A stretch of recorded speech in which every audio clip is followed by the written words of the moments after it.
देख रहे हैं अवाम के उठाए गए सवालात, हालत आसरा पर तबसरों, तज्जियों, खबरों पर मुहित प्रोग्राम न्यूज लाइन रिदा सैफी के साथ।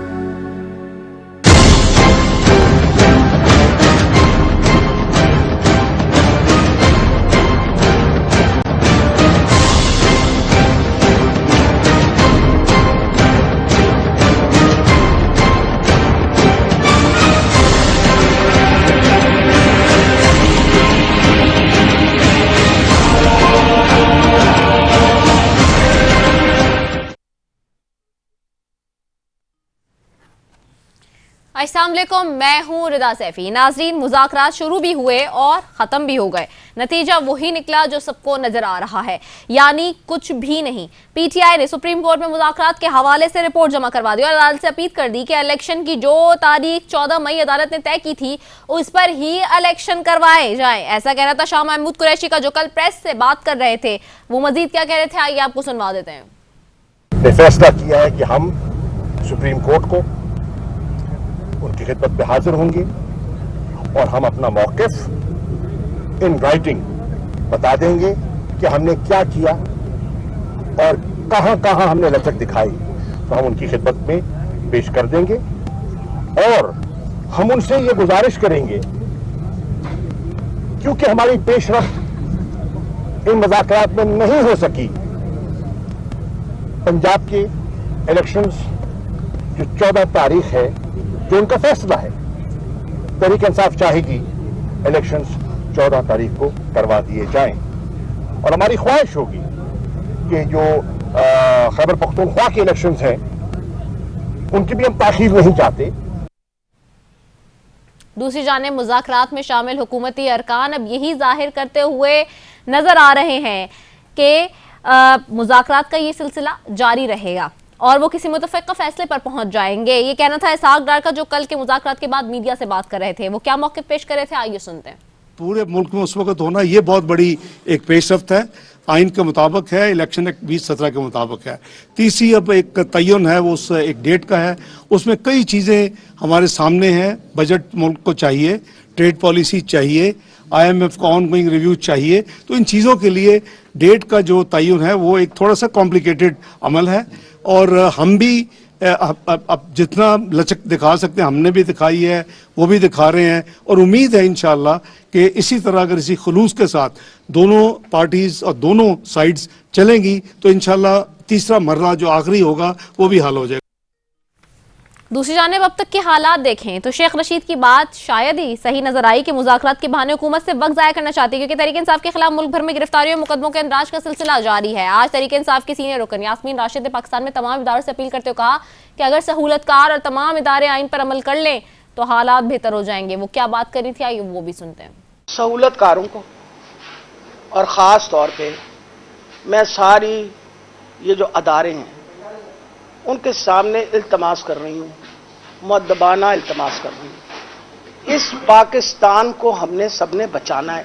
यही एक पाकिस्तान है हमारे पास, और हमारे पास कुछ नहीं है। अगर आप मेहरबानी करके खुदारा आइन की पासदारी कर लीजिए, सिर्फ और सिर्फ आइन की पासदारी कर ले तो इंशाअल्लाह पाकिस्तान के हालात बेहतर हो जाएंगे।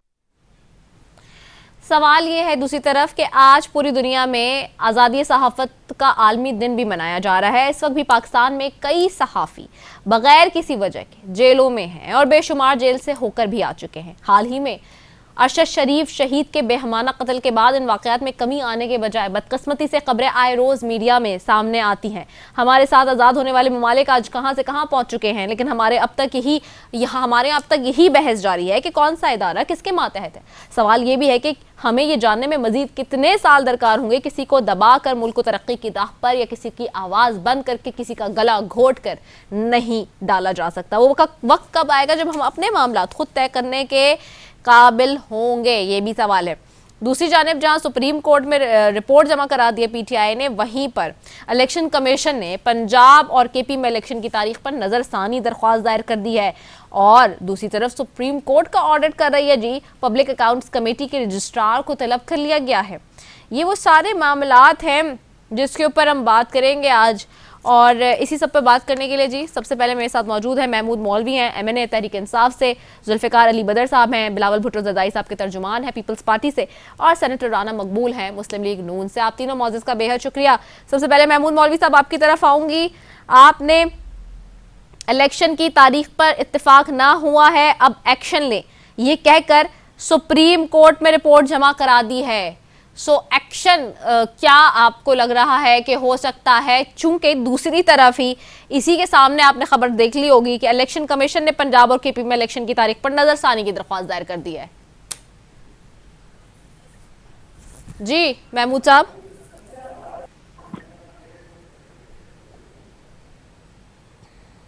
महमूद मौलवी साहब को आवाज आ रही है? जी आवाज आ रही है। जी मैं सवाल अब तक कर चुकी हूँ, क्या दोहराऊं? बेटा हेलो जी, एक दफा दोहरा दें क्योंकि मैं अभी कनेक्ट हुआ। आज महमूद मौलवी साहब, मेरा सवाल यही है कि इलेक्शन की तारीख पर इत्तेफाक नहीं हो सका, अब एक्शन लें। PTI ने सुप्रीम कोर्ट में रिपोर्ट जमा करा दी है। अब आपने रिपोर्ट जमा करा दी है तो साथ ही ये खबर भी है उसी के सामने पैरेलल के इलेक्शन कमीशन ने पंजाब और KP में इलेक्शन की तारीख पर नजरसानी दरख्वास्त दायर कर दी है। ऐसे में आपको कोई एक्शन होते हुए नजर आता है? जी नहीं बिस्मिल्लाहिर्रहमानिर्रहीम। देखिए मुझे जो नजर आ रहा है कि ये इत्तेफाक इंशाल्लाह हो जाएगा, ऐसी कोई बात नहीं है।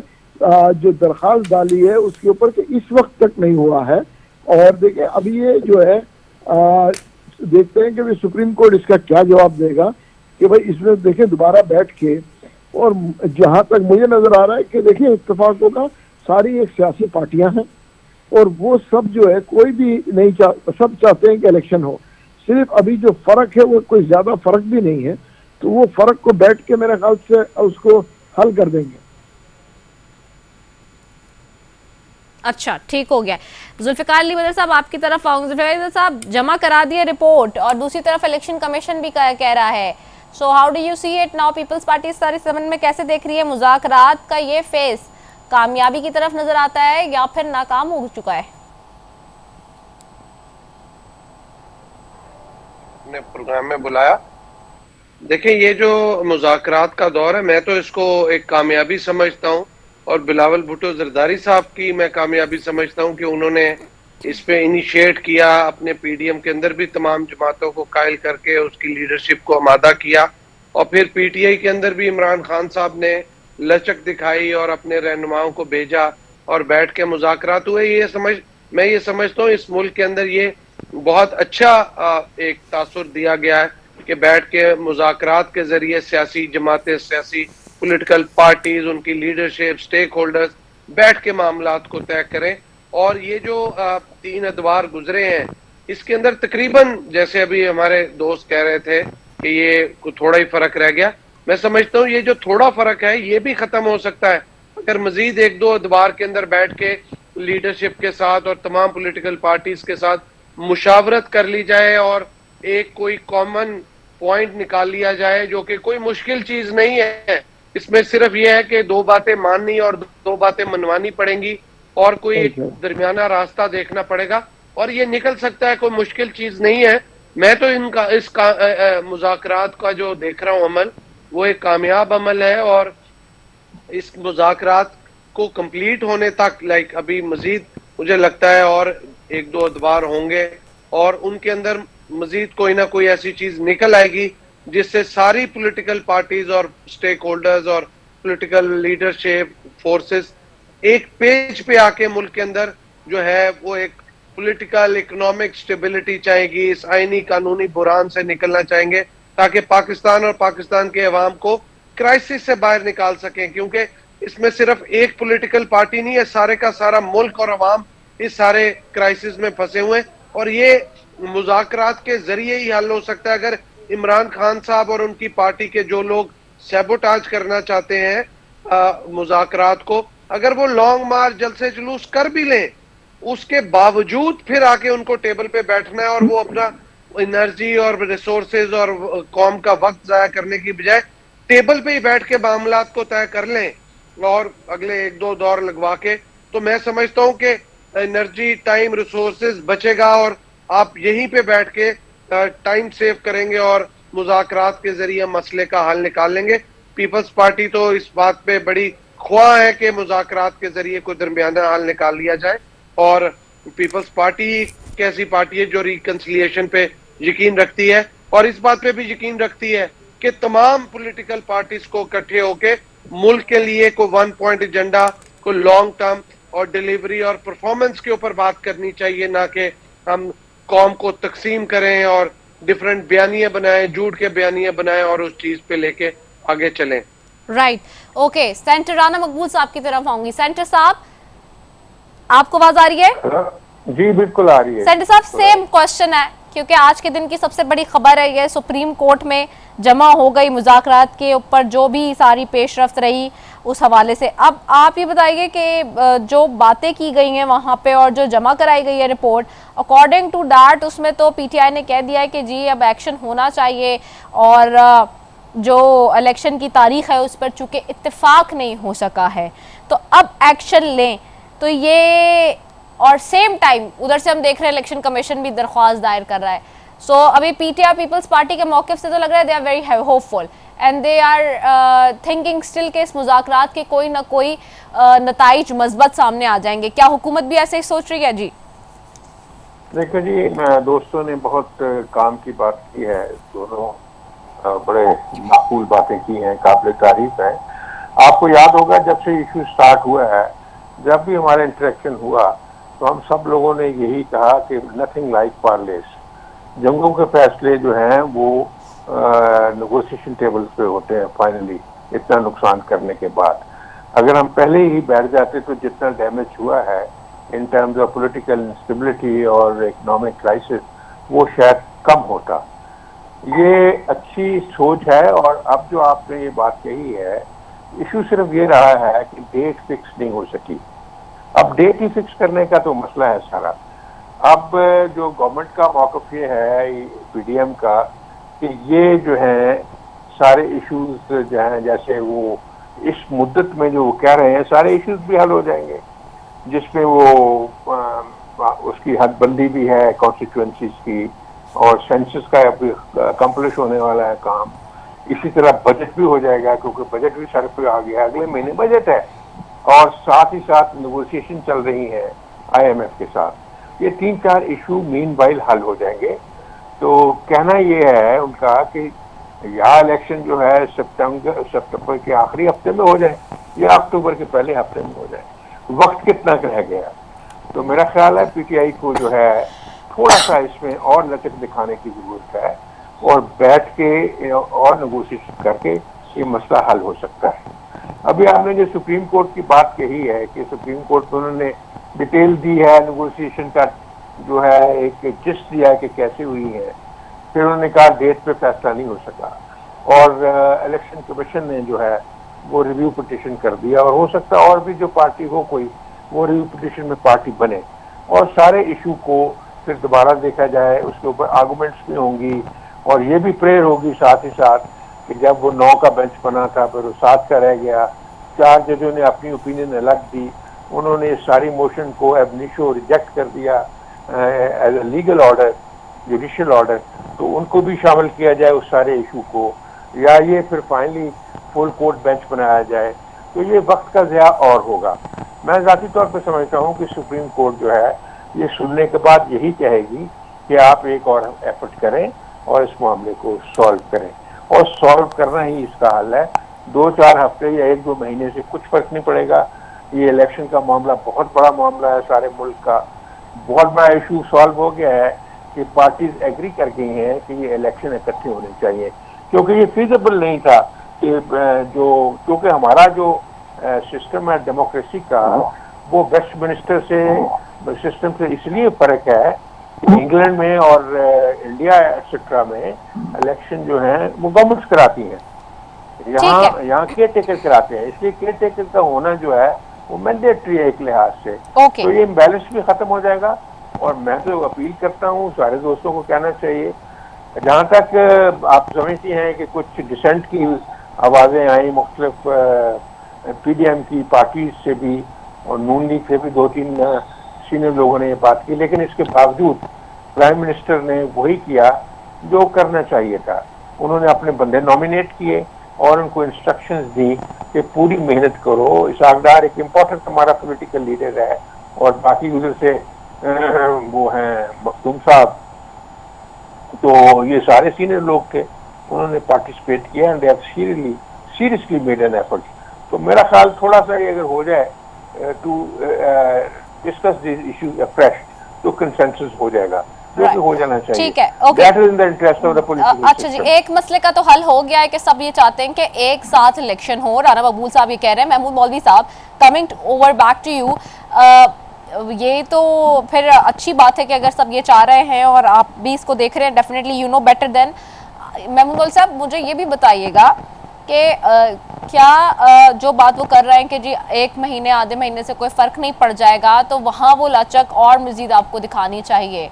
This is coming from the government side, and how do you see it? जी देखिए, मैं एक चीज में आपको बता दूं जी कि मैं राणा साहब से भी एग्री कर रहा हूँ और हमारे पीपल्स पार्टी के भाई से भी एग्री कर रहा हूँ। और आप देखें, मेन इशू जो था वो सॉल्व हो चुका है कि सारी पार्टीज इत्तेफाक कर रही है कि एक दिन इलेक्शन होना चाहिए। और अब जो है ये देखें, एक दिन उस एजेंडा पे तो सब एग्री कर गए। और देखें, हर पार्टी में, चाहे पीडीएम हो, चाहे पीपल्स पार्टी हो, चाहे हमारी पार्टी हो, उसमें डिफरेंस ऑफ ओपिनियन होता है लोगों का, क्योंकि कुछ लोग होते हैं जो कि नहीं चाहते, लेकिन हर एक का अपना व्यूज है। मगर सारी पार्टीज के अंदर, ठीक है ना, जो मेजॉरिटी है और जो मेन फोर्सेस है, उन्होंने एग्री कर लिया है कि हम सब टेबल पे बैठेंगे और टेबल पे बैठ के इसका हल निकालेंगे। मेरे भी हिसाब से सुप्रीम कोर्ट जो है कल या परसों में कहेगा कि सब आप लोग एक दफा और बैठ जाओ। उसकी वजह यह है कि मेन इश्यूज पे तो बात हो गई है। देखिए, वो सही कह रहे हैं कि 1 महीने का ही तो फर्क है। देखिए, महीना 1.5 महीना में कोई फर्क नहीं पड़ता। देखिए, उसकी वजह यह है कि अभी डिसॉल्व करके वो जो भी गवर्नमेंट बैठी है वो चाहेगी बजट देना, और मेरे ख्याल से उनका हक भी है बजट देना। उसकी वजह यह है कि ये तो नहीं हो सकता कि हम इंटीरियम गवर्नमेंट को कहें बजट देने को। अगर अभी तो मैं कहूँगा कि जी बजट जो है, मेरे ख्याल से वो 5 जून को बजट देंगे। मई में तो हम पहुंच चुके हैं, तो अगर वो बजट दे देंगे, उसके 10-15 दिन बाद और ले लेंगे, तो वो ले लेंगे 15-20 जून। 15-20 जून को अगर ये असेंबलियां डिसॉल्व हो जाती हैं, तो फिर वही आ जाएगा जैसे उन्होंने कहा, सेनेटर साहब ने कहा सितंबर। तो वो बड़ा हेल्दी साइन है। और देखें, हम सबको मिलके एक चेंज लेके आना चाहिए कि चीजें इलेक्शन से होती है, टेबल पे बैठ के होती है, रोडों पे उससे किसी को। देखें, अगर कोई भी पार्टी, आप मुझे बताएं ना, रोड पे आने के बाद भी वो 1 महीना तो देखें प्रोसेसों में लग जाएगा कि रोड पे आने के बाद भी अल्टीमेटली तो वही आना है, तो फर्क तो नहीं पड़ना है। तो सेंसिबल व्यू यही है कि आदमी टेबल पे बैठ के इसको सॉल्व करे। मेरा बड़ा क्लियर व्यू है कि देखें जी, टेबल पे बैठ के ये होगा। और मेरे ख्याल से काफी 90% तो हो चुका है, सिर्फ अब डेट्स का आगे पीछे है। कि मिसाल दे रहा हूँ, वो कह रहे हैं जुलाई, वो कह रहे हैं जुलाई, लेकिन अगस्त 8 को तो वैसे भी सब असेंबली डिसॉल्व होना है। अब बात हो रही है जुलाई और एंड जून, और यही बात हो रही है ना, कोई खास फर्क तो नहीं है, हम एंड पे तो पहुंच चुके हैं। तो मैं इससे इत्तेफाक करूंगा कि आई थिंक ये सबके इसको हक में है कि हम इलेक्शन कराएं, फ्री एंड फेयर इलेक्शन हो। और इस इलेक्शन देखें ना, जब ये कंसेंसस से ये चीज होगा, तो इलेक्शन के रिजल्ट्स भी कंसेंसस से लोग एक्सेप्ट करेंगे। और इस मुल्क को आगे जाना है और तरक्की करना है, तो हम सब पॉलिटिकल लोगों को एक प्लेटफॉर्म पे बैठ के, देखिए हार जीत होती रहती है, हमें ये देखना है इस मुल्क की इकोनॉमी, ठीक है ना, जो मेन हमारा इशू है। और आप ये देखें ना, इकोनॉमी अगर खुदा न खास्ता डैमेज हो गई, तो चाहे कोई भी पार्टी पावर में आएगी, उसके लिए नुकसानदेह। हमें आवाम के मसाइल को देखना है। हम इसी चक्करों में लगे रहेंगे जी कौन आएगा इसमें, लेकिन कितने महीने निकल गए जो कि आवाम को हम कंसंट्रेट नहीं कर पा रहे। चाहे कोई भी पार्टी हो, हुकूमत की पार्टी को भी अगर ये इतना इसमें इन्वॉल्व रहेंगे, तो जो मैं आपको कहूंगा कि आवाम के मसाइल का हल करेंगे। तो खुदारा हमें आवाम के मसाइल की तरफ भी जाने दें। और देखिए, बाहर के लोग भी हैं जो कि वो नहीं चाहेंगे। देखिए, ऐसे बहुत से अनासिर हैं जो कि नहीं चाहेंगे इलेक्शन हो, जो कि चाहेंगे जो एक कमोशन पैदा हो जाए और अनस्टेबिलिटी हो। तो मैं, जैसे अभी हम बात कर रहे हैं, हम तीनों पार्टी आपस में जो बात कर रहे हैं, और बड़ी खुशाइन बात है कि let this country prosper. Thank you. सही हो गया है। जुल्फ़िकार अली बदर साहब, आपकी तरफ आऊंगी। महबूब मौलवी साहब भी जो बात की वो बड़ी इंपॉर्टेंट है कि इकोनॉमी इससे बहुत डैमेजिंग है, और ना सिर्फ इकोनॉमी बल्कि हमने देखा है कि जितना डेमोक्रेटिक सेटअप में आप इलेक्शंस डिले करेंगे, डेमोक्रेसी भी खतरे में है। और इससे ज़्यादा बेहतर मेरे ख्याल से पाकिस्तान पीपल्स पार्टी से तो कोई ज़्यादा नहीं जान सकता कि डेमोक्रेसी जहाँ पे सेक्रीफाइस हो जाए, डेमोक्रेसी जहाँ पे डैमेज हो जाए, तो वो उसके लिए फिर अल्टीमेटली जो भी आएगा उसको पे बैक तो करना पड़ेगा, क्योंकि हालात उस तरह से नहीं होंगे आसान जिस तरह से लग रहे हैं। जी बिल्कुल रिदा, ऐसे ही है। देखिए, डेमोक्रेसी के ऊपर तो कोई कॉम्प्रोमाइज है नहीं। हमारी पार्टी, हमारी लीडरशिप, हमारे बहुत सारे लोगों ने जमहूरियत के लिए कुर्बानियां दी हैं। मेरे वालिद ने सारी जिंदगी सारे डिक्टेटर से लड़े हैं। इस मुल्क में 4 डिक्टेटर के साथ उन्होंने लड़े हैं, उनको कोड़े पड़े, जेलें काटी, और पार्टी के बहुत सारे रहनुमाओं ने, शहीद रानी बेनजीर भुट्टो साहबा ने अपनी जान दे दी डेमोक्रेसी के लिए, और अवाम के साथ उन्होंने राब्ता रखा। देखिए, हम तो कभी भी नहीं चाहेंगे इस मुल्क से जमहूरियत को कोई नुकसान हो और कोई ऐसी चीज हो जिसके ऊपर हमें कॉम्प्रोमाइज करना पड़े जमहूरियत पे। अब देखें, बिलावल भुट्टो जरदारी साहब ने तो एक दफा से ज्यादा बार कई दफा ये बात कही है कि ना हम इलेक्शन टाइम से पहले चाहते हैं ना टाइम के बाद जाते हैं। आप देखें कि इस स्टेटमेंट का मतलब ये है कि अगर इलेक्शन टाइम से, जब कौमी असम्बली टाइम पूरा करती है, उससे आगे नहीं जाने चाहिए, उसी टाइम पे होने चाहिए। और आप देखें कि अभी उन्होंने फिर पॉलिटिकल एक फ्लेक्सिबिलिटी भी शो की, लचक दिखाई कि मुज़ाकरात की टेबल पे बैठ के सबको कायल किया, आमादा किया, तमाम पीडीएम के अंदर जमातों के लीडरशिप को बताया। जरदारी साहब ने कोशिश की कि इस मुल्क में अगर कोई पॉलिटिकल और इकोनॉमिक स्टेबिलिटी के लिए काम करना है तो लचक भी आ सकती है। हम बैठ के बात कर सकते हैं अपने पॉलिटिकल ओपोनेंट से कि हम टाइमिंग आगे पीछे भी करके कोई मामला कर सकते हैं, और बात सिर्फ इलेक्शन की रह गई है। देखें, ये पीटीआई के जो हमारे दोस्त हैं, राना साहब हमारे बड़े हैं, बुजुर्ग हैं, हमेशा बड़ी अच्छी सुलझी हुई बात करते हैं, एक्सपीरियंस्ड आदमी है, कभी इन्होंने कोई ऐसी बात नहीं की। और आज तो मुझे खुशी हुई है, पीटीआई वाले जो महमूद मौलवी साहब है, इमरान खान साहब को चाहिए ऐसे लोगों को लेके आए जो बैठ के डायलॉग को या मुकालमे को सैबोटाज करने की बजाय चीजों को लचक दिखाए, जोड़े।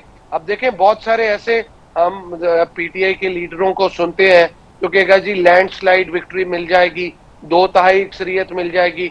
उनको कहेंगे भाई बिल्कुल आपको मिल सकती है, इसमें कोई शक नहीं है, लेकिन अगर आपको लगता है कि आपको मिल जाएगी, ये मुज़ाकरात इस टाइम पे आपके पास गोल्डन चांस है। आप बैठे पीडीएम की जमातों को, तमाम अलाइज को साथ बैठ के उनको लॉक कर लें, उनसे साइन अंगूठे लगाएं और अपने भी साइन अंगूठे कर दें। अगर ये लोग सारी जमातें इलेक्शन हारती हैं तो ये नताइज तस्लीम करेंगे, और उसके साथ साथ अगर पीटीआई इलेक्शन हारती है तो इनको भी नताइज तस्लीम करना चाहिए। तो इस तरह की बात भी टेबल पे ये मामला तय हो सकता है, ना कि आप टेबल से हट के टीवी पे जाके बात करें। बहुत सारे ऐसे लीडर हैं पीटीआई के और बाकी जमातों के अंदर है, इंडिविजुअल पर्सपेक्टिव होता है लोगों का, हमें उसकी रिस्पेक्ट करनी चाहिए, उसका एहतराम करना चाहिए। इंडिविजुअल पर्सपेक्टिव का मतलब ये नहीं है कि ये पार्टी पॉलिसी या लीडरशिप की पॉलिसी है। आप उनकी बात सुने, लेकिन लीडर ने तो वही करना है जो मुल्क के आइन के, कानून के, सियासत के और इकोनॉमी के मुफाद में हो, मुल्क के कौम के मुफाद में हो, और जिस तरह सब लोग आपस में जुड़ सकते हो, ना कि तकसीम हो सकते हो। तो मैं समझता हूँ ये जो मुज़ाकरात का अमल है, इसको मजीद थोड़ा सा आगे चलना चाहिए, और सुप्रीम कोर्ट में इसमें अगर कोई लचक दिखाती है या कोई ऐसा फैसला करती है जिससे कोई डैमेज नहीं होता, तो मैं समझता हूँ तमाम पॉलिटिकल पार्टीज, लीडरशिप उस फैसले को भी वेलकम करेंगी। जैसे आसिफ अली जरदारी साहब ने चीफ जस्टिस के फैसले को सबसे पहले वेलकम किया था, तो ये इस मुल्क के लिए खुशाइन चीज है। और तमाम इंस्टीट्यूशंस, उनके हेड को चाहिए कि they have to put their house in order first, तमाम इंस्टीट्यूशंस को। और जब वो इंस्टीट्यूशंस अपने हेड के साथ अलाइनमेंट में आ जाए, उसके साथ फिर बिटवीन द इंस्टीट्यूशन आपकी एक सिनर्जी होनी चाहिए, एक कोलैबोरेशन होनी चाहिए, और एक आपका वर्किंग रिलेशन होना चाहिए, क्योंकि इस मुल्क में अदारों का भी आपस में टकराव जो है वो अच्छी चीज नहीं है। आप with in house in order करने के साथ साथ बिटवीन द इंस्टीट्यूशन भी एक हार्मनी रखें। तो मैं समझता हूँ ये पीपल्स पार्टी इसी स्कूल ऑफ थॉट की है, यही चाहती है और हमारी लीडरशिप यही करेगी आइंदा भी। ठीक हो गया। अच्छा चले, मैंने एक ब्रेक पे भी जाना है जी, एक शॉर्ट कमर्शियल ब्रेक है, उसकी तरफ जाऊंगी और यहीं से डिस्कशन को कंटिन्यू करूंगी। तो एक ब्रेक ले रहे हैं, उसके बाद वापस आ रहे हैं। Stay tuned.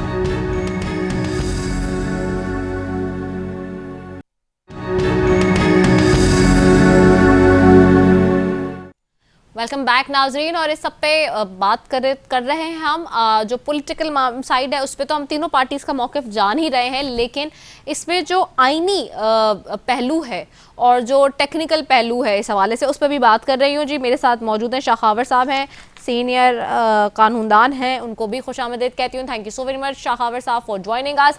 शाखावर साहब ये बताइएगा कि ये जो इस वक्त सारा सिनेरियो हुआ है, खास तौर पे इलेक्शंस के हवाले से, इलेक्शन की तारीख पर इत्तेफाक अभी तक नहीं हो सका है और अब एक्शन लें, पीटीआई ने सुप्रीम कोर्ट में रिपोर्ट जमा करा दी है और एक तरफ इलेक्शन कमीशन पंजाब और केपी में इलेक्शन की तारीख पर नजरसानी की दरख्वास्त दायर कर रहा है। How do you see it? इस तरह सिचुएशन में क्या होगा? देखिए, एक बात तो जो है वो बिल्कुल वाज़ेह है, वो ये है कि जो 14 मई की जो डेट मुकर्रर की थी सुप्रीम कोर्ट ऑफ पाकिस्तान में, वो तो प्रैक्टिकली मुमकिन नहीं है। अब चूंकि इलेक्शन कमीशन ने भी जो है वो नजरसानी की दरख्वास्त दायर कर दी है, हालांकि उन्होंने देर से दाखिल की है, अगर वो करते तो पहले कर देते तो ज्यादा अच्छा था, लेकिन चले वो भी अब सुप्रीम कोर्ट उसको देखेगी। तो अब यही है कि जब किसी भी जजमेंट की जो है वो उस पर अमल दरामद ना हो और उसकी डिफाइंस हो, तो फिर तो उसका फिर एक ही तरीका रह जाता है कोर्ट्स के पास कि वो फिर तौहीन अदालत की कार्रवाई शुरू होगी। तो अब तौहीन अदालत की कार्रवाई भी बड़ा एक ट्रिकी मैटर है। अब देखना ये है कि अगर तौहीन अदालत इनिशिएट करते हैं तो किसके खिलाफ करते हैं, क्या वज़ीर आज़म उनकी कैबिनेट के खिलाफ, या जो है क्योंकि फिर अब कैबिनेट ने तो ये मैटर भेज दिया था नेशनल असम्बली को, नेशनल असम्बली ने वो जो ग्रांट थी वो बजटरी वो मंजूर नहीं की, तो वो फिर गवर्नमेंट जो है वो उसके पीछे जो है वो छुपने की कोशिश कर रही है नेशनल असम्बली के। तो फिर अब देखना ये है कि अब इसमें मुल्ज़िमान कौन कौन बनेंगे, कि कौन कौन जो है मज़ाहिम है जो है इसमें अदालत के हुक्म की तामील में।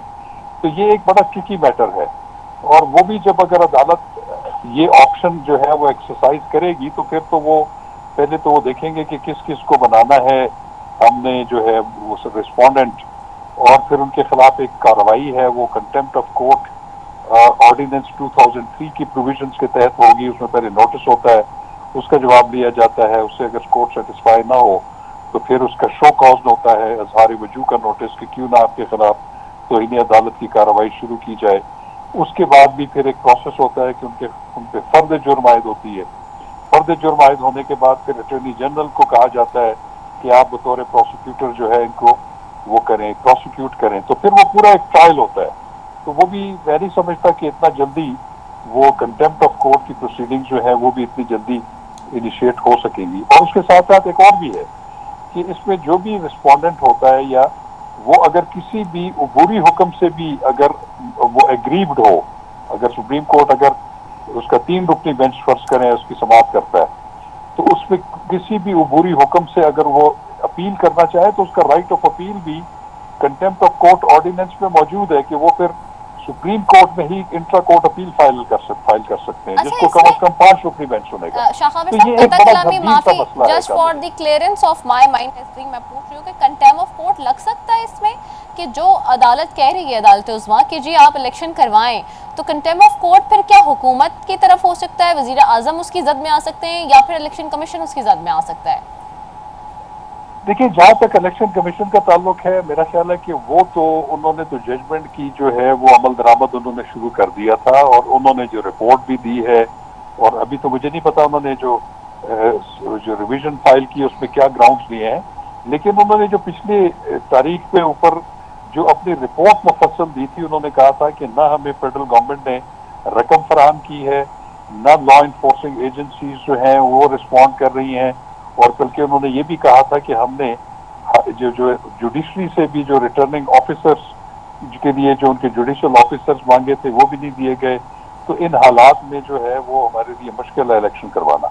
तो वो अपने तौर पे तो कंप्लायंस की हुई है, लेकिन अगर ये तौहीन अदालत की कार्रवाई अगर होती है तो फिर तो जाहिर है कि किसी की एप्लीकेशन पे हो सकती है। जैसे अभी आपने कहा है कि पीटीआई ने भी एक रिपोर्ट जमा करा दी है, अगर पीटीआई फर्ज करें उसमें कंटेम्प्ट ऑफ कोर्ट की कार्रवाई के लिए लिखती है सुप्रीम कोर्ट को, और उस पर वो देखेंगे कि उन्होंने मुलजिम कौन बनाए हैं, उसमें कौन मुद्दालेम कौन है, क्या वजीर आजम है, पूरी कैबिनेट है, या अगर उसमें पूरी पार्लियामेंट है, तो ये तो एक बड़ी एक लंबी कार्रवाई होगी और इसका जो है वो फिर जो नतीजा आते आते भी बड़ा टाइम लगेगा। लेकिन मैं तो अभी भी ये कहता हूँ कि जो अभी मुफाहमती जो एक फजा कायम हुई है और सुप्रीम कोर्ट भी उसको फैसिलिटेट कर रही है, चेयरमैन सेनेट भी उसको फैसिलिटेट कर रहे हैं, पीटीआई और पीडीएम और उनके इत्तेहादियों को वो किसी तारीख पे जो है मुत्तफिक हो जाए कि उस पर कौमी और सूबाई असम्बली के इलेक्शन जो है वो एक दिन हो जाए।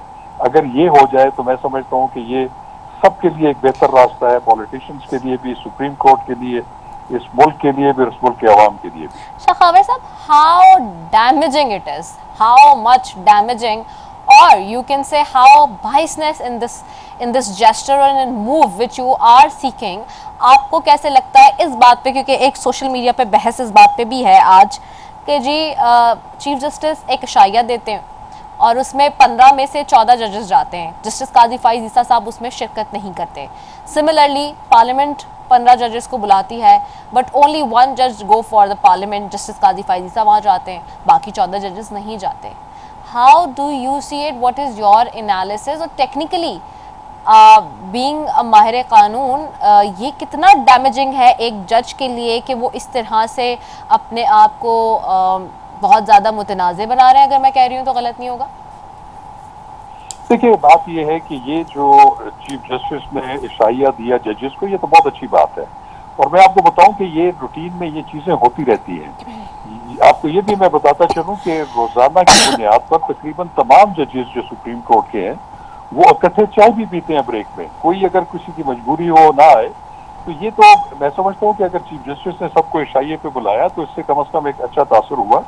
और जो काजी फाइज ईसा साहब की अदम शिरकत है वो भी होती तो वो भी एक अच्छी बात थी, वो उसमें कोई वो नहीं था, लेकिन उनके वहां पे हाजिर ना होने से कोई हम ऐसा कोई तासुर कायम नहीं कर सकते। एक बहस लेकिन छिड़ गई, एक बहस छिड़ चुकी है इस पे, लेकिन बहस तो देखिए जी, बहस तो आप सोशल मीडिया पे तो आप जिस टॉपिक पे कहें वो जो आपके सोशल मीडिया पे जो बैठे हुए हैं, लेकिन क्या ऐसे एक्स मुतनाज़े बनाते हैं एक जज को जिसको ये भी पता हो कि उसने आगे चीफ जस्टिस बनना है? सो अभी से अगर इस तरह के एक्ट्स उनके क्या उन्हें मुतनाज़े बना रहे हैं?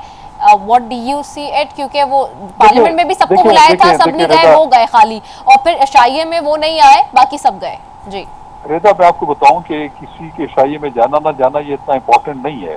मैं ये समझता हूँ कि सबसे ज्यादा इम्पोर्टेंट ये है कि ये जो एक जो फिजा कायम हुई है, एक तासुर कायम हुआ है कि सुप्रीम कोर्ट ऑफ पाकिस्तान के जजेस में आपस में तकसीम है, इसी के लिए तो रखा गया था वो। जी जी जी जी, ये एक खतरनाक सूरत हाल है, तकसीम नहीं होनी चाहिए। देखिए इख्तलाफ राय होना बुरी बात नहीं है।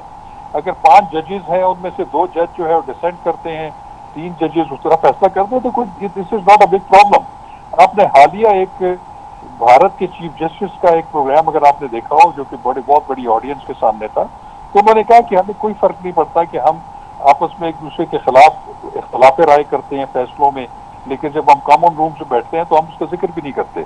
हमने एक की जजमेंट को जो है वो रिव्यू में जो है वो सेटिस्फाइड किया होता है। तो ये मैं नहीं समझता कि ये कोई इतनी बुरी बात है। लेकिन सुप्रीम कोर्ट को एज अ इदारा जो है वो जो तासर उभर रहा है आपके सोशल मीडिया के ऊपर ही कि वो बहुत ज्यादा तकसीम है, तो मैं समझता हूँ कि वो तमाम जजेस को जो है वो बिल्कुल इस तासुर को खत्म करना चाहिए। अच्छा, ये सोशल मीडिया की बहस भी कहाँ से आती है शखावर साहब? बिल्कुल आपने बहुत अच्छी बात की कि तकसीम खत्म करनी चाहिए और इख्तलाफात को अपने दूर करना चाहिए, लेकिन ये सोशल मीडिया की बहस भी कहाँ से आती है? ये मासिस से आ रही है, पाकिस्तानी अवाम है जो कि अपने राय का इजहार कर रही है। आई थिंक हमने सोशल मीडिया को बहुत ज्यादा क्रिटिसाइज करना शुरू कर दिया है, लेकिन वो मासिस की दिल की आवाज है जो what is my understanding, may be it may be wrong. अच्छा एक चीज और लेकिन रेदा, मैं आपके प्रोग्राम के तवसत से सोशल मीडिया के जितने भी लोग हैं जो इस्तेमाल करते हैं या इस पर ज्यादा पार्टिसिपेट करते हैं उनसे एक गुजारिश जरूर करूंगा कि वो किसी के इख्तलाफ राय को जो है ना उसका एहतराम करें, जरूर मुखालफत करें, लेकिन जिस तरह की जुबान इस्तेमाल होती है एक दूसरे के लिए जिस तरह की वहां पे दुश्मन तराजी होती है, एक दूसरे की कैरेक्टर एसेसिनेशन होती है, ये भी कोई बात नहीं है। ये भी हमें एक जिम्मेदार कौम का जो है वो सबूत देना पड़ेगा। जरूर इख्तिलाफ राय करें, अपने राय का इजहार करें, लेकिन उससे ऐसा हो कि वो इखलाकियात और हमारी जो नेशनल इंटरेस्ट है कम से कम वो वायलेट ना हो। अच्छा, एक और चीज बहुत इंपॉर्टेंट मैं चाहूंगी उसके ऊपर भी थोड़ी सी रोशनी डाल दीजिएगा। कल चीफ जस्टिस का एक रिमार्क था, बहुत इंपॉर्टेंट रिमार्क। उन्होंने ये कहा कि जो सियासतदान है वो इंसाफ पसंद नहीं, मन पसंद फैसले चाहते हैं। इंसाफ पसंद फैसले आते हैं तो उन्हें बुरा लगता है और वो उसको फिर उस तरह से अप्रिशिएट नहीं करते और वेलकम नहीं करते। तो बड़ा मुझे तो बहुत ही एक अफसोस के साथ मुझे ये स्टेटमेंट देखना पड़ा, क्योंकि जाहिर सी बात है एक इतनी सुपीरियर सीट पे बैठ के आला अदलिया का चीफ जस्टिस अगर ऐसी बात कर रहे हैं तो डेफिनेट सी बात है कि कोई बात है, उनको भी लगी है जाके जब भी उन्होंने इतना बड़ा स्टेटमेंट दिया है। देखिए रिदा, मैं समझता हूँ कि ऐसी स्टेटमेंट्स नहीं देनी चाहिए। बिल्कुल तमाम जज हज़रात को और चीफ जस्टिस साहब को ऐसा कोई मुतनाज़ा बयान ना दिया जाए जिसका कि कल सोशल मीडिया उस पर डिस्कशन शुरू कर दे। देखिए ये बात अगर ऐसी है तो फिर ये तो जो दूसरे लोग हैं वो भी ये कह सकते हैं कि आप मनपसंद के जजेस को क्यों एक बेंच में शामिल करते हैं। नहीं, लेकिन आपको नहीं लगता कि ये बात सही भी है? मैं समझता हूँ, देखिए क्योंकि इंसाफ पसंद फैसले आएंगे, इज्तनाब करना चाहिए। पार्लियामेंट में भी जो कुछ हो रहा है, जो अदलिया के खिलाफ बातें हो रही है, वो भी गलत है। और मैं समझता हूँ कि क्योंकि देखिए क्रिटिसिज्म रिमार्क्स नहीं आने चाहिए। शाह खबर साहब, हमें ये भी देखना पड़ेगा ना कि जो क्रिटिसिज्म आ रहा है, जो बैकलैश आ रहा है ऑनरेबल कोर्ट्स पे, और इस दफा तो मतलब चीफ जस्टिस को ही हदफ बनाया हुआ है निशाना, तो ये भी तो ठीक नहीं है पार्लियामेंटेरियंस की तरफ से।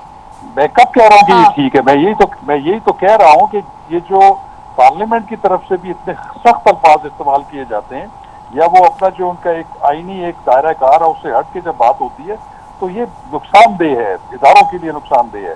मैं ये कहता हूँ कि इसी तरह सुप्रीम कोर्ट के जज साहिबान को भी ऐसी ऑब्जर्वेशन से इज्तनाब करना चाहिए कि जिससे ये तासर उभरे कि वो दूसरे इदारे के खिलाफ बात कर रहे हैं या कोई वो पॉलिटिकल कंट्रोवर्सी में जो है वो शामिल हो रहे हैं। मैं समझता हूँ कि इन चीजों से इज्तनाब रखना चाहिए। ठीक हो गया, अच्छा ठीक हो गया। शाह खबर साहब आप साथ ही रहेगा। मैंने महमूद मौलवी साहब और सेंटर राना मकबूल साहब की तरफ भी जाना है। सेंटर राना मकबूल साहब, आपसे मैं इसी पे लास्ट कमेंट भी लेना चाह रही हूँ। अभी हमने जो आईनी जो इस वक्त माहिरीन है उनसे भी ले लिया, तो शाह खबर साहब से भी हम बात कर रहे हैं। तो ये बताएं कि जो राना मकबूल साहब, जो ख़ास तौर पे ये जो इस वक्त सिचुएशन है इसमें हमें कितना अब आगे चलने के लिए फ्लेक्सिबिलिटी दिखानी है और कितनी ज़्यादा हम होपफुल हैं कि जी मुज़ाकरात ये हो जाएंगे, क्योंकि मुज़ाकरात होना ही अब तो 24 करोड़ की आबादी है, 23-24 करोड़ की आबादी, उसके हक में ही बात होगी। जी तो सबका कंसेंसस है, आबादी का भी और अहल राय लोगों का भी। और चूंकि शाह खबर साहब को मैं बहुत मुदब्बर शख्सियत समझता हूँ, हमेशा मॉडरेट बात करते हैं, दानाई की, प्रूडेंस की बात करते हैं, तो ऐसे जो हमारे दोस्त हैं, जो लॉ लॉरिएट्स हैं, उनसे गाइडेंस लेनी चाहिए हमारे तमाम बेंचेस को भी और बार को भी, ताकि एक बैलेंस क्रिएट हो। मसला यह है कि डिसइक्विलिब्रियम हुआ है क्योंकि लोग जख्म खुर्दा हैं। अगर आप शुरू हो मुनीर अहमद से, जो कहता है कि जी सक्सेसफुल रेबेलियन और revolt is a law creating fact, यानी उसको रेवोल्यूशन कहता है अयूब खान के जो उसने टेक ओवर किया था, 5 करोड़ लगाया था। अलाजल के आगे भी आप देखिए कि अनवारुल हक साहब का जो था कि 3 विद 4 जजेस, ये हमने को एक्सिक्यूट कर दिया गया।